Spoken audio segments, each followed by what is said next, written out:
Okay, so welcome back. We are going to be looking again at paper 1, question 2, how to really master the language analysis.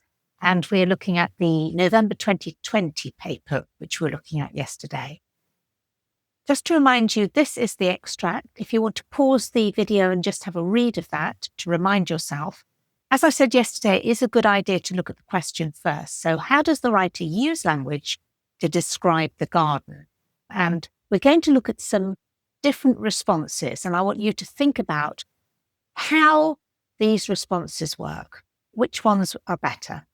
So pause the video, have a read of that, and then come back. Picking out that a gigantic malformed hand. So the writer uses the simile, a gigantic malformed hand. This emphasizes the size and shape of the branches pressing into the ground. Okay, so that sounds fairly reasonable, but if you think about it, it doesn't really say very much. It's only describing what's obvious. It spots the technique, that it's a simile, but it doesn't go much further than a superficial level. So let's see what would be better than that. The writer uses the simile, a gigantic malformed hand. This personifies the tree, making it seem threatening and unnatural, as though it is clutching the earth. So you can see how that is already better. It explains the effect, and it also explores the connotations of the gigantic malformed hand. So here's a grade 9 response. Have a think about why this is better. Obviously, it's more detailed. The writer compares the roots to a gigantic malformed hand. The adjective malformed suggests something grotesque and unnatural, giving the tree a monstrous quality. By personifying it as though it is gripping the earth, the writer makes the garden feel hostile and controlled by a malevolent force. This reinforces the theme of the supernatural, echoing the strange girl's appearances and disappearances. So you can see how much more depth that answer has. They're looking at what the simile suggests. Don't be afraid to use tentative language like that, because that's the way of analysing English. There's not one definite answer. You can use your imagination as long as it's really firmly rooted in the passage. And there's another interpretation here. It feels hostile, controlled by a malevolent force.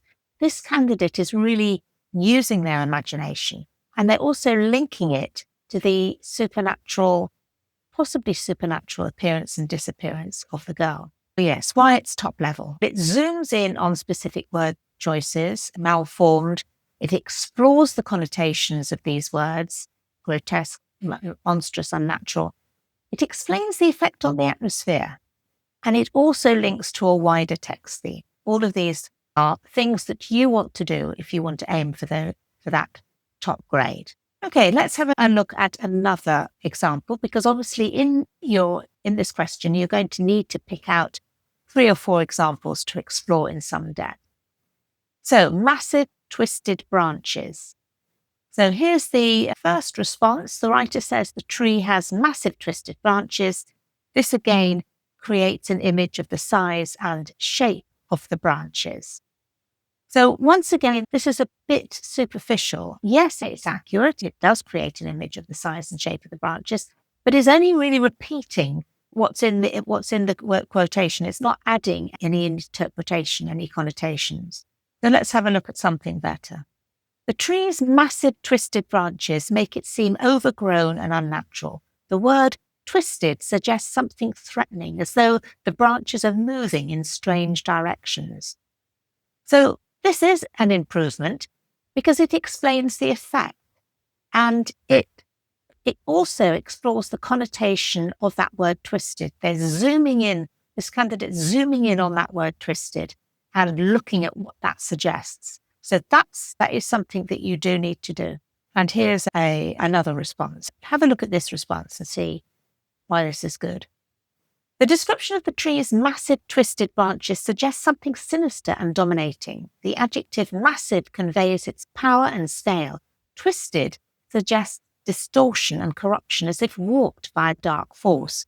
This image makes the garden feel oppressive, hinting at the uncanny presence of the strange girl. So really imaginative and thoughtful response. Why is it top level? It zooms in on both the adjectives, massive and twisted.